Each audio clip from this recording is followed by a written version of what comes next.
ہماری جسمانی پرہیزگاری، روزہ اور ریاضت، بلکہ ہماری روحانی مضبوطی کے لیے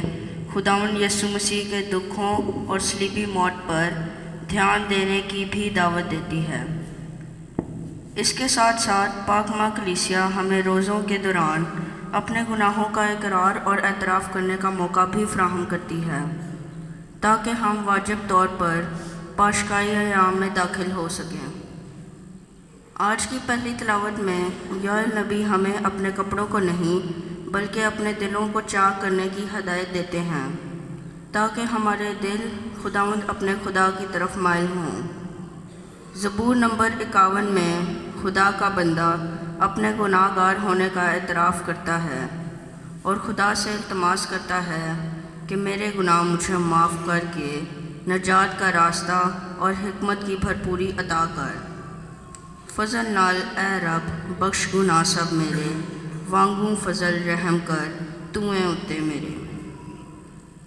آج کی دوسری تلاوت کرنتیوں کے نام دوسرے خط سے لی گئی ہے۔ مقدس پولس رسول مسیح کے ایلچی ہوتے ہوئے تمام مسیحی لوگوں کو خداوند اپنے خدا سے دوبارہ میل کرنے کی درخواست کرتے ہیں اور کہتے ہیں کہ دیکھو اب قبولیت کا وقت ہے، دیکھو اب نجات کا دن ہے۔ آج کی انجیل مقدس متی کی انجیل میں سے لی گئی ہے، جس میں ہم سنیں گے کہ مسیح خداوند ہمیں خیرات، دعا، روزہ اور باقی سب نیکی کے کام دکھاوے کے لیے نہیں بلکہ پوشیدگی میں کرنے کی ہدایت دیتے ہیں تاکہ ہمارا خدا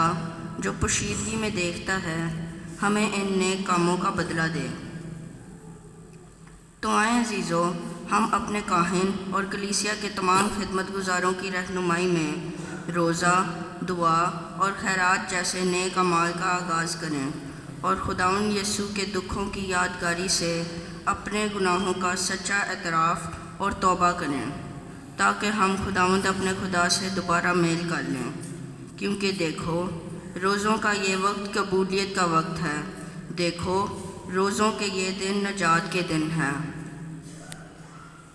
آج کی پاک ماس کی قربانی میں